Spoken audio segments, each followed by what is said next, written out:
Hazel had not slept well.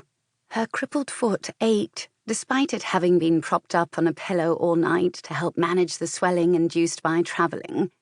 However, the discomfort was little in comparison to the ache that lingered in her heart after Uncle Elliott's bestowal of a dowry.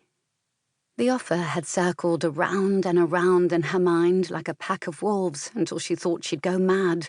Or maybe she had gone mad. Or maybe she'd been mad to begin with. Or maybe Uncle Elliott was mad. That seemed likely in Hazel's opinion. He must be mad to think that a decent husband could be bought, even for £50,000.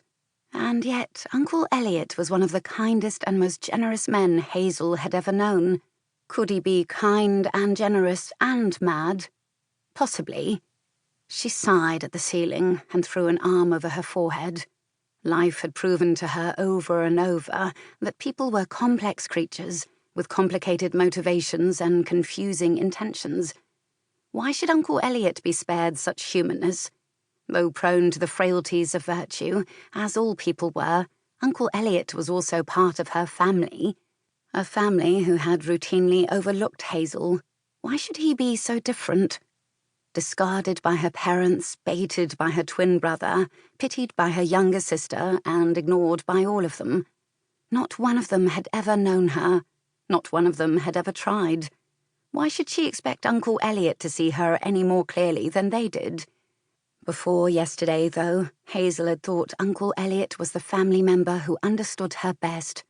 Apparently, she had been wrong. And oh, how that hurt. The sky began to lighten toward dawn, and despite the miserable night's sleep, Hazel kept to her usual schedule of taking an early breakfast. With any luck, eating so early would prevent her from encountering Uncle Elliott until she knew how she should act.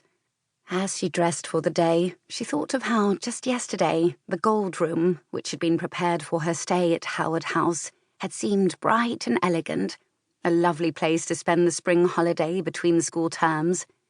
After Uncle Elliott had presented the dowry, however, Hazel had limped back to the Gold Room and found it tacky and overdone.